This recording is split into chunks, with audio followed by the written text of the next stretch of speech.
This is Success Beyond the Score, giving insights and tips to help you learn how to build your music career from the best in the field by Millicent Stephenson. Millicent is a multi-award winning saxophonist and endorser of Harry Hartman's Fiber Reeds. She is currently serving on the executive committee of the Musicians Union. With over 40 years experience in the creative industry, Millicent has honed her performance and business skills. She provides personal development training and coaching via her online platform, successbeyondthescore.com. Hello, and welcome to Success Beyond the Score.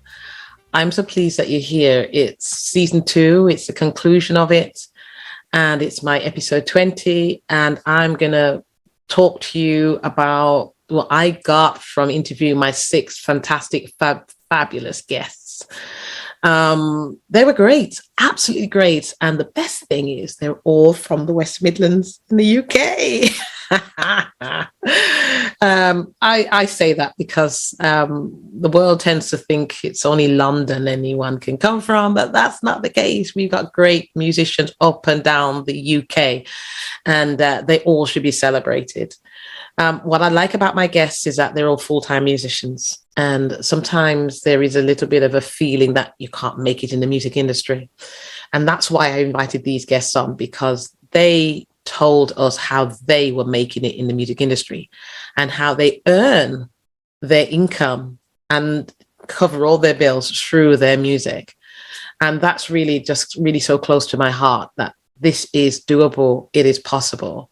I know that lockdown has, it's really hit everybody, and we've all been struggling, but there are musicians who are making it and doing it, and we're all getting back on our feet, including myself, getting back on my feet financially as easing has happened and we're allowed to sort of perform and do things. So what I wanted to do today was just to really tell you about what I took away from each of the guests. I'm going to try to keep it to one thing, but as I talk, maybe there's other things that will kind of just come in. But I just hope that my experiences, my personal experiences related to what they've said, will also help you to maximize your music. So let's get on with it. Now, my first guest for my season 2 was Tony Bean. Tony Bean is the CEO of 5am Records, and Tony has done so much. He started as a guitarist. He was taught by his mother. He did a bit of songwriting, did a little bit of sort of production on the side, formed a band. The band got signed to a major label. He continued to progress in his songwriting. And then at one point, he just decided music production is way. And so he built his studio with his advance. He connected with people. He was able to record major names and also move into artist development. So what have I learned from Tony? Like I said, I've learned a lot. But the main thing I've picked out of his interview is, number one, you don't know where you will end up, but you certainly know where you're starting. And number 2, networking is key. Treat everybody right. So I did say it was going to be 1, it's 2 already, sorry. But when I look at my life and in the context of what Tony was saying, I realized that I started off when I was young, playing a bit of piano, singing here and there, playing the clarinet, playing the steel pans. And it really wasn't until I'd left school that I picked up the saxophone. Lots and lots have happened in my journey. But I am now talking to you. I'm a podcaster. And when I started back in the 80s playing saxophone, it was not even a star on my horizon to be a podcaster.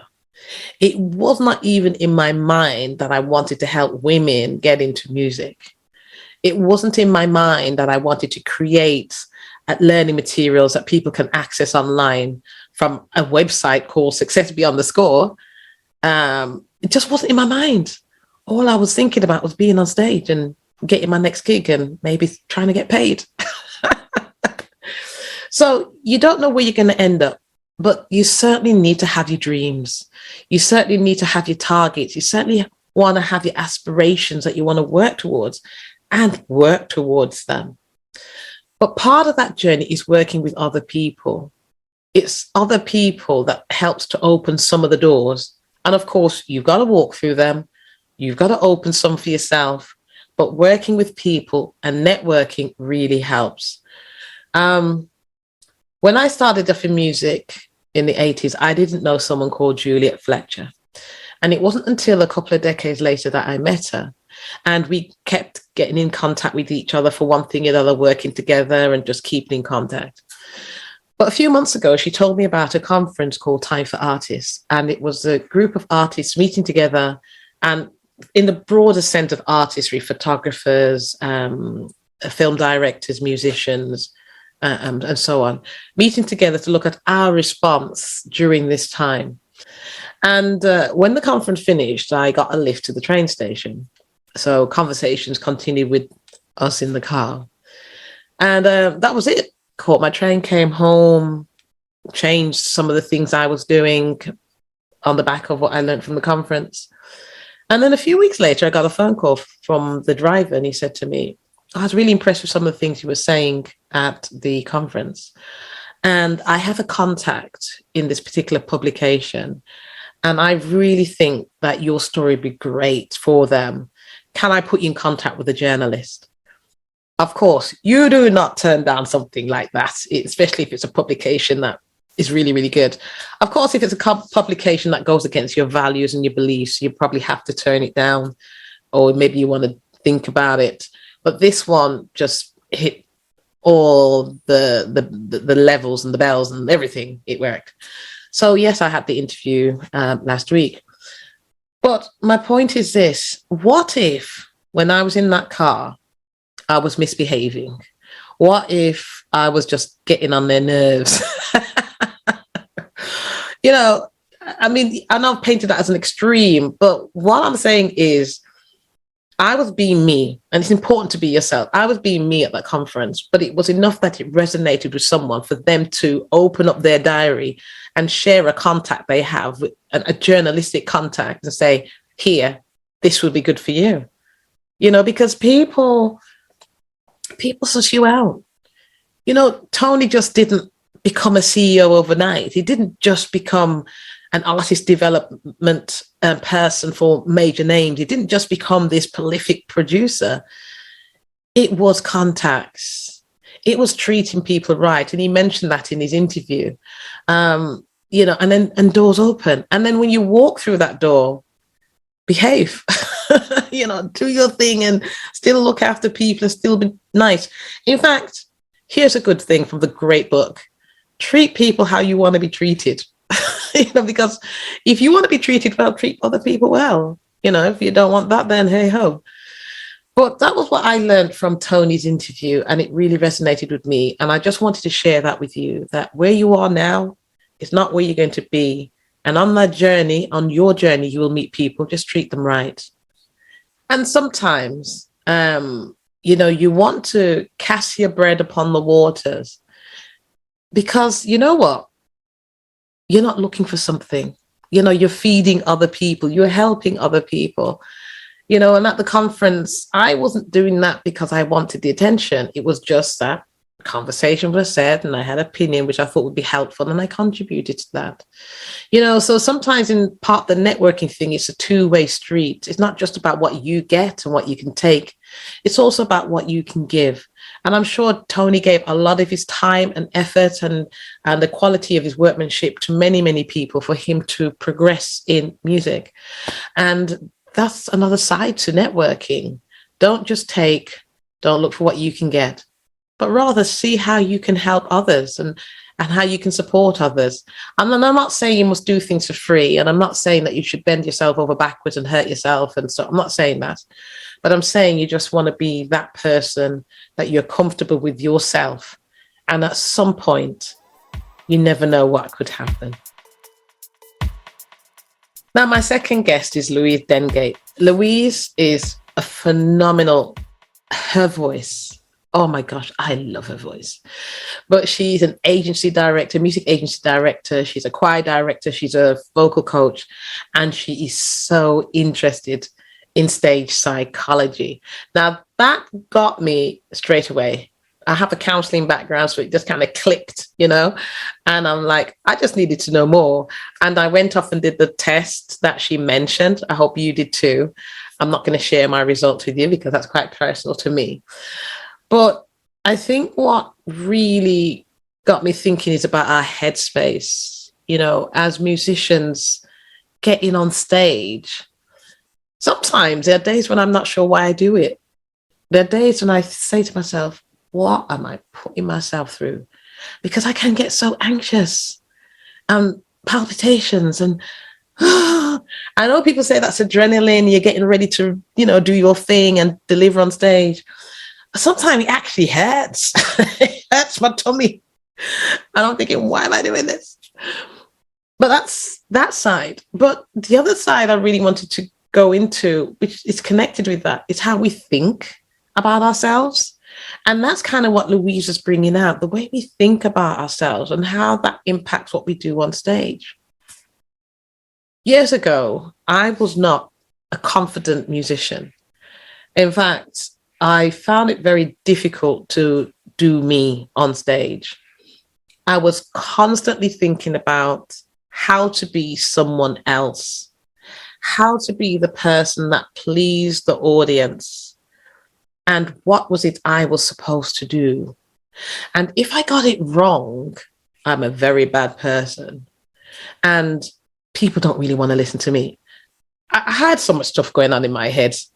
It's a wonder how I made it to where I am today. But actually, no, I know why and how I made it today, because I had to get a hold of myself. When I used to go and perform on stage, I would think that people wouldn't like what I have to do. And in fact, I'd be looking into the audience for the face that had a quizzical look in the eyes and a knitted brows and looking at me like, what's going on? I always spotted that person. And when I realized I was doing that, I realized it not that I was looking for that person, but because I was critical of myself. And because I was critical of me, I was putting it out there onto the audience. And therefore, I was restricting my creativity in my playing. I couldn't be relaxed. I was just worried about making that mistake and dropping a note. And at the end of the day, we all make mistakes on stage. I mean, even now, I will play and there'll be the odd note I will drop. And I know some of you go, yay, I heard that too. But many times when I ask my husband, gosh, I dropped that note, he goes, what? No, I didn't hear it. And honestly, he's got a really good ear. You know, it was moving past that point of being critical of myself. And when I moved past that point, I began to be 100% on stage, delivering the show of a lifetime that people wanted to hear, people wanted to buy, people just wanted to be a part of. And that message is what I take from Louise. It really emphasized that for me. Dealing with our mental space is so important. Getting that right is so important. I like watching tennis, and I obviously support the Williams sisters and a lot of the top ranking tennis players. But if you look when they are sitting in their chair at the break at the beginning, they are reading affirmations. They are concentrating. They're thinking about their mental mindset and getting that right. And there are other sports where they've got their psychologist on the sidelines ready to sort of tell them those positive things about themselves, to reinforce it so that they can go in there and win. And we may not, as musicians, be able to afford our own personal psychologist. We might be able to go to some counseling sessions or psychotherapy sessions just to work out our headspace. But sometimes we've got to bring that to our performance. We've got to bring our own affirmations. We've got to bring our own positivity in our mind to get ourselves on stage, to deliver that show of a lifetime and to be 100% present to do what we're there to do. And that's what I took away from Louise's session. And I hope that helps you if you're struggling with the way you think about yourself, whether you think you're an imposter, whether you think you're fake, whether you think you shouldn't be there, whether you think, you're going to make a mess of it, whatever those negative things are, just try to get a hold of them. Because I tell you, once you've unlocked them, looked at them, put them away where they belong, and then walk forward into a more positive mindset, your delivery on stage is going to be really, really good. Now, my third guest is Abigail Kelly, and Abigail is an international operatic soprano. Her voice is, oh my gosh, another voice. It's just crazy, really crazy. Her voice is insane. And, Abigail is also an ambassador for the National Touring Opera. And so she loves teaching, she loves helping children, she loves getting people to understand opera and to really embrace it. And, we had a really funny time in the interview where she talked about getting changed backstage. We talked about that. And it's a contrast. When people see us on stage, and if you're a musician listening today, I think you'll get this bit. And if you're not a musician, you're going to have a revelation. But people see us performing and they think, wow, you do that instrument so well, you sing so well, you look good, and wow, you get all these wows, yeah? What people don't see is backstage. They don't see the kind of space you have to get ready. Abigail has to get into certain costumes, and it's just difficult to find space to do that. I remember going to a wedding, and the room I changed into was just literally the room where all the tables and chairs are stacked up.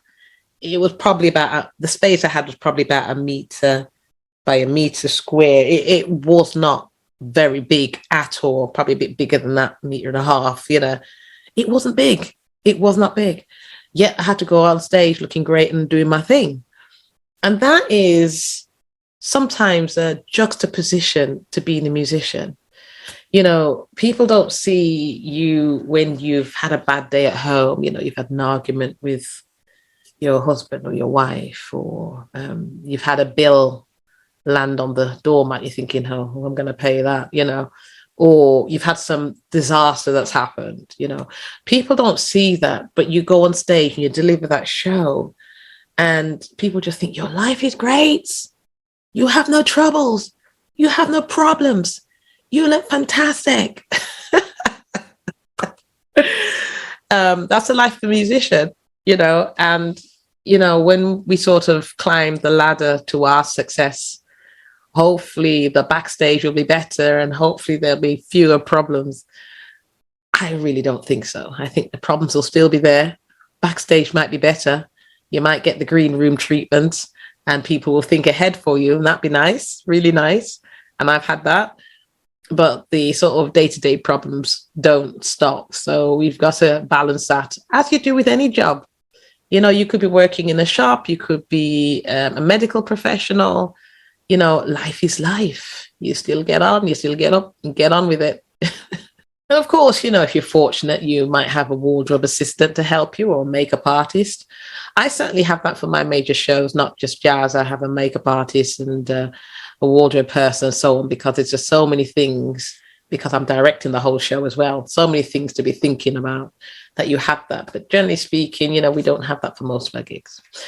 The other thing I really enjoyed about Abigail's interview was about how to memorize music. And she has got to memorize a whole opera, her part, and have an awareness of what everyone else is doing. And sometimes she's doing that in French or German or Italian. I am just blown away by how she does it all. But I would encourage you to go back and listen to her interview about how she does the memorization, because she's got a fantastic technique. And that might just help you if you're struggling to memorize your music or your chords or your notes. For me, how do I memorize? Well, I listen to the music over and over again. I do read music. and I play by ear. But I don't have to read music all the time because the way I perform on stage, I move around. So I've got to have it in my head. But what I do is that I listen to the original. If I'm doing a cover, I'm listening to the original many, many times when I'm driving, when I'm doing chores or whatever. I'm listening to it. I get to the point I listen to it that I'm a bit sick of listening to it. But what I'm trying to do is just get it into my mind, into my memory. And then I will spend time working out the melody line, just by ear, just listening to the first sort of couple of notes and then copying, and then the next set of notes and copying. Sometimes I can do whole lines, to be honest, because I've done it for so many years. You can just pick up, and then there's just the odd notes that I kind of fill in. But if you're just starting, then you'd probably need to just get the first note on your instrument, then get notes 1 and 2, get that right, then get notes 1, 2, and 3, get that right, repeat 1, 2, and 3 until you're happy, then build in note 4 and 5. I always say note at a time, note at a time, note at a time.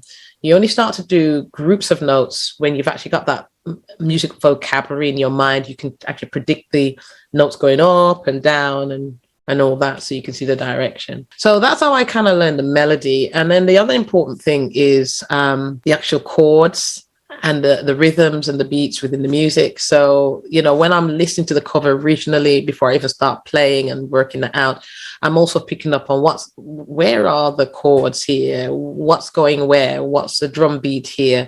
And all that sort of musical things that's going on in the background. So that then when I'm improvising, I can kind of sit my things around those sort of things. There's 1 or 2 other little things I do, but I just wanted to give you a quick overview how I actually learn the music. And then it's practice until you're fed up of it.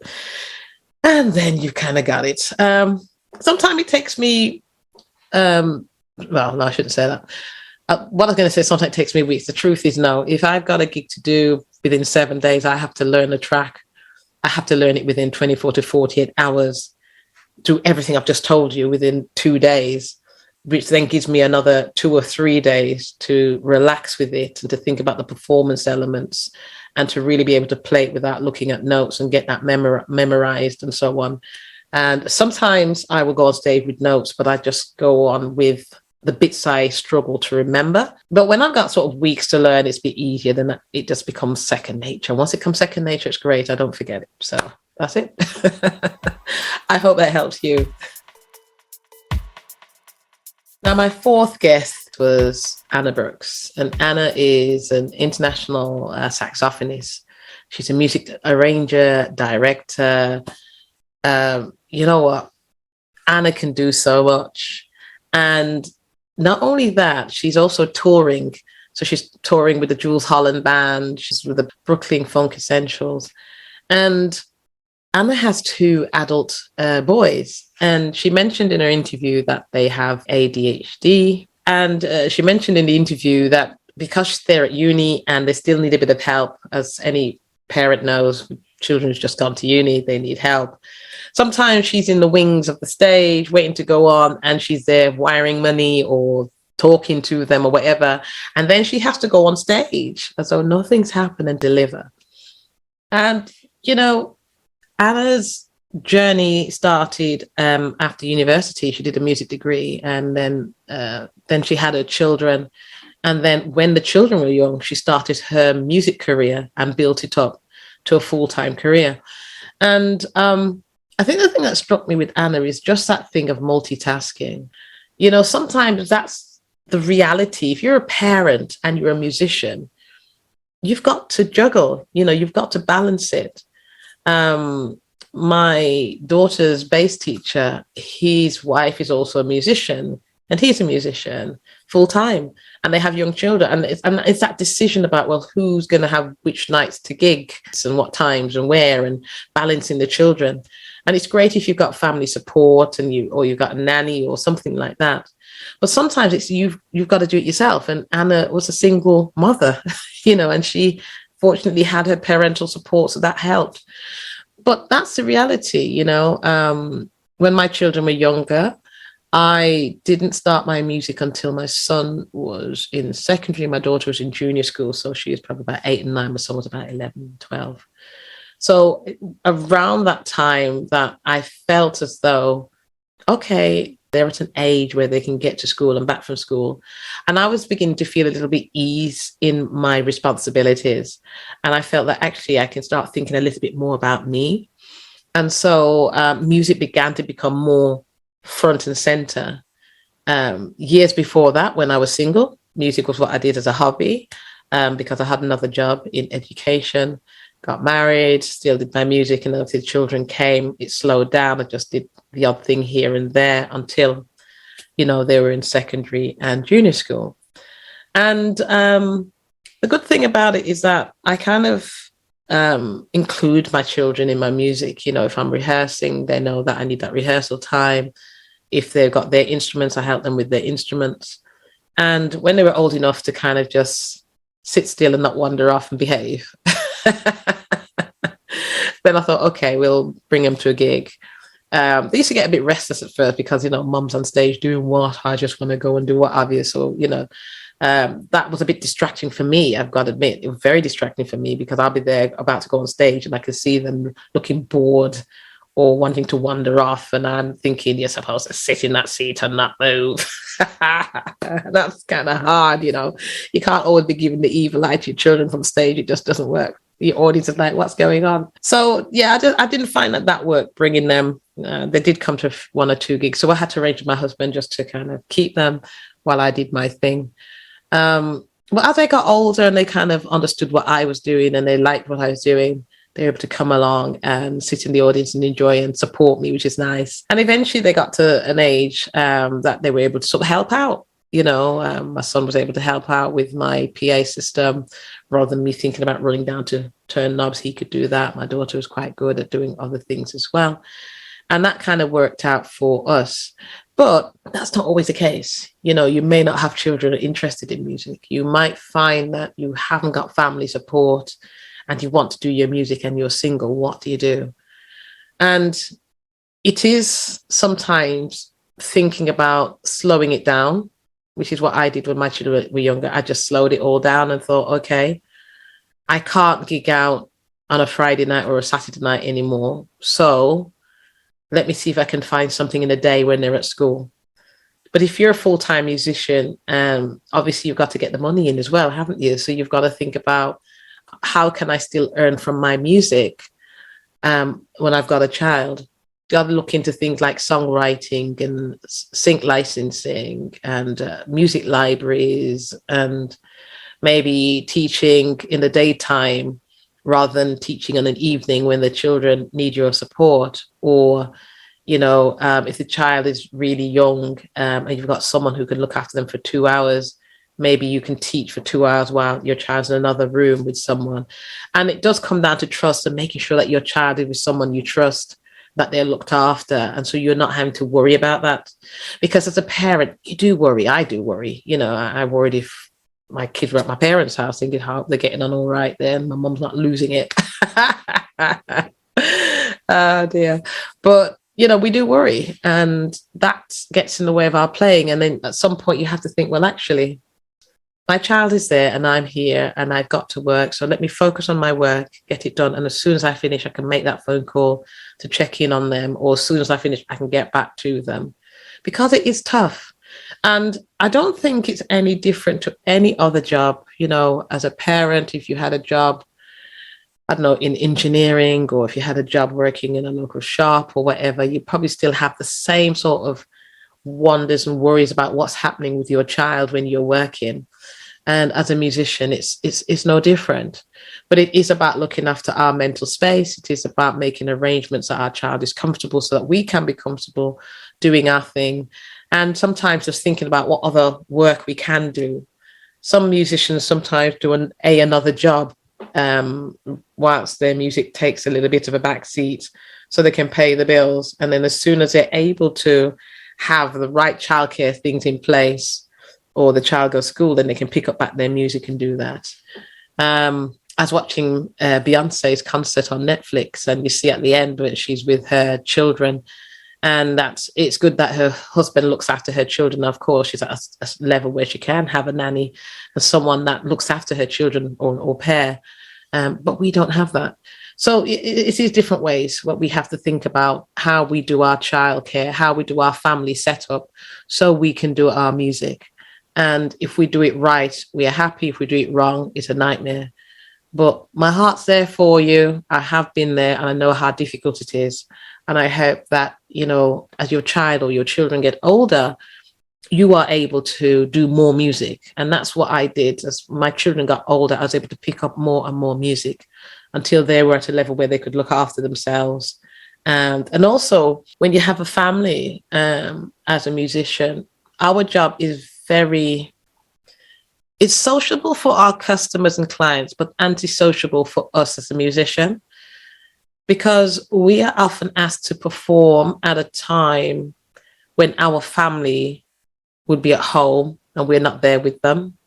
So, you know, if you're gigging on a Friday night or a Saturday, if you think about it, your children would have been at school all week, and then Friday night they're thinking, great, mommy and daddy time, or, you know, Saturday parent time, and you're not there because you're working, you know, so they're kind of missing out on that. So one of the things it's important to do is to think about when you have your family time, when you have your time with your child, because you if you're working 7 days a week flat out, sleeping when they're at school and then going off to work, then they're not really seeing you and you're not really developing a relationship. And this is where families break down, because ultimately that child wants you to be with them, to help them navigate the world that they're going through. And of course, you want to get money in to cover the bills and so on. But it is about selecting times in the week when you can spend quality time together. You know, so choosing a couple of evenings when you're saying, this is my time with my family. I'm not going to gig. I'm not going to teach. I'm not going to write. I'm not going to do anything musical. I'm not going to work, basically. I'm just going to spend time with my family. And I tell you what, your family would really love you for that, because they know that at that time in the week, you know, they've got your attention, you've got theirs, and you can get on and build together. Because at the end of the day, when you come home from work, or if anything else goes wrong, it's your family that you need the support. So if they're not there, or you don't have that relationship, then that's a lot more frustrating for you and for them. So I would say build that time for family time, work that out with your family, and, you know, and your diary, really, really important for our longevity in the music business.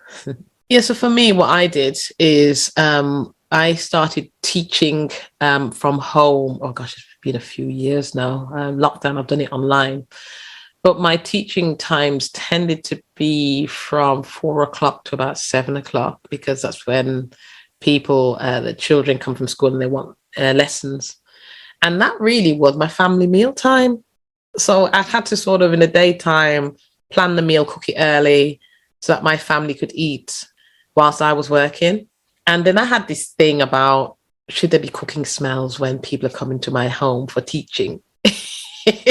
That it should be neutral, and there shouldn't be smells of chicken and rice and peas and stuff like that. And my husband's like, woman, get a grip, man. You know, it's a house, people cook. And he did say that, actually. But that's one of the things about, you know, teaching from home. But my key point really was that I was working between 4 and 7 o'clock, and that was my family time. So I had to make some decisions. I decided that there was only certain days of the week I'd be teaching. I think at the time I used to teach Mondays, Thursdays, and I think maybe Wednesdays. I think there were 3 times. And then not on a Tuesday, not on a Friday and a Saturday, because that's usually when I was gigging. And then my gigs would tend to be a Friday evening or a Saturday evening. I didn't really have daytime Saturdays at that. So it means I could spend time with the family in the daytime. But I then cut down my teaching to about maybe 2 evenings, and then did it more daytime. So when the children were at school, my husband was at work, then I could do some daytime teaching. And that was better. So really it's about that kind of balance, about what works for your family setup and what you're doing. And of course, you got to fit time for yourself. And that's the hardest bit, isn't it? Just standing still for a day or half a day and saying to yourself, right, I'm not going to work.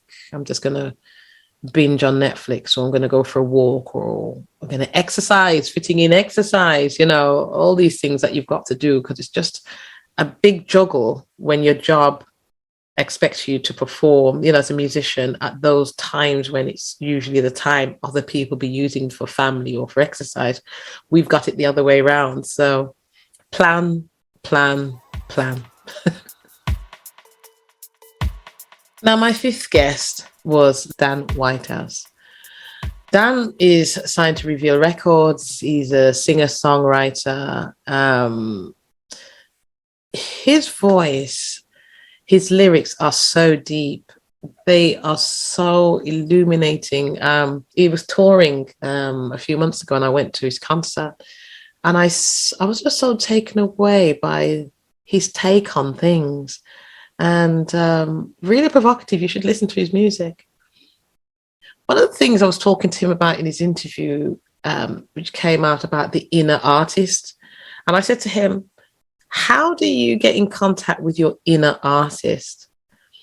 And one of the things he said, which really struck me, which I was not doing, which I am doing now, he said, spending time with yourself, spending time, thinking through your day, or if it's the morning, having a journal, writing down your thoughts, just kind of really doing that, because it helps you to get in contact with your music and your songwriting and so on. And I left thinking, wow, that's kind of good now. I must give that a try. And since then, I've been doing that every day. I've actually got my journal, and it might be at night or morning, and I've written about my day or written about the day before, depends when I'm actually doing that journal. And I've found it's cleared my mind so much.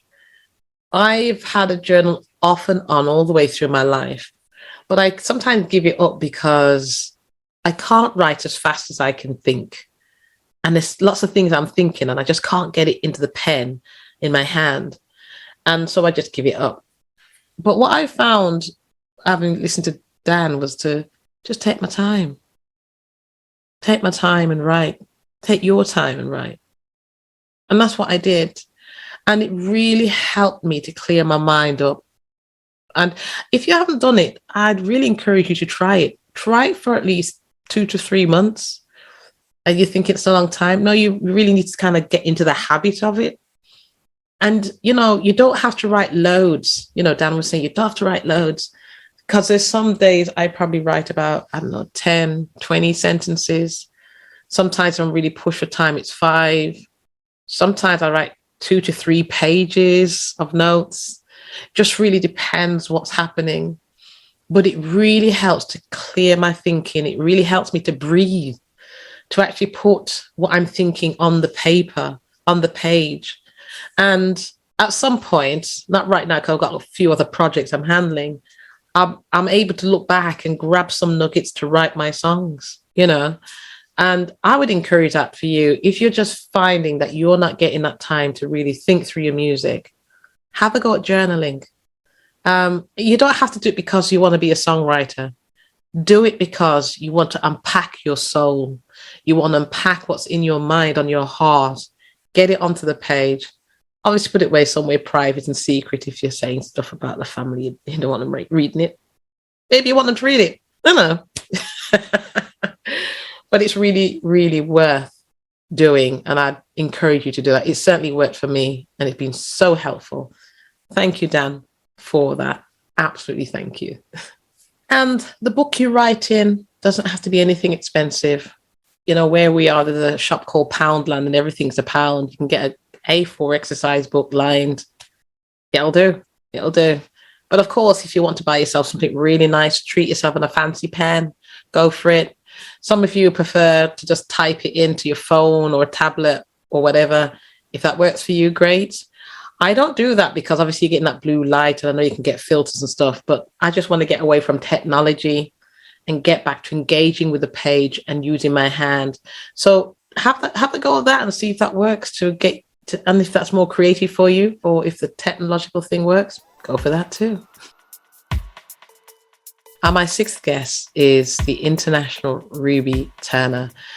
Ruby really shot to fame with the #1 R&B hit in the US. And she also is an actress, a Hollywood actress. And she lives in sunny Birmingham. She is just so down to earth. That's one of the things that really came across. I'm not saying that it didn't come across with everybody else, but the fact that she's Hollywood, the fact that she has a US hit, the fact that she's internationally touring, the fact that she works with Jules Holland, the fact that she does The Fact, she is so down to earth. She has no airs and graces. I think that's fantastic. Because, I know some people who put on airs and graces and you can't get near them and stuff like that, but she is so down to earth. And I like that. I think that is so important. Notwithstanding, she's a private woman, and notwithstanding, you need to have your boundaries. And I think as an artist, that's a really good point. But when you're on stage and people see you and they know that you're a great person to know, that you still have to have your boundaries, that people just can't walk up into your house and sit down just because you talk to them on stage and you get on with them. You still need to have that kind of line that says, that's my job, this is me, and this is how far we can go. I think that's really, really important. And, as people become A-listers, they have bodyguards. It's a shame, isn't it, really, that they have to have that? But some fans they just go beside themselves when they see them. They just lose it. And, the poor artist is really, struggling.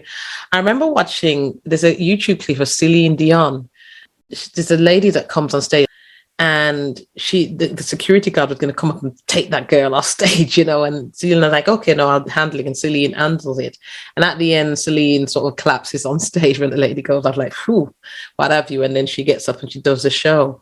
But that clip of Celine Dion dealing with that fan, who obviously is a fan that really loves Celine, showed just the humanity of Celine, that, she's still human. She sings great. She does a great stage work, but we're still human. And I'm sure that as a musician listening, that, yeah, you're still you. You're still the person that you've always been, but people see you a different way. And then you've got to handle those expectations with that pushing you where you don't want to go. So listening to Ruby was really good, because obviously she talked about mundane, she talked about stage appearance, she talked about the whole glitz and glamour, and it's really worth just going back and listening to her interview. Another thing I should say that really was interesting was talking about health.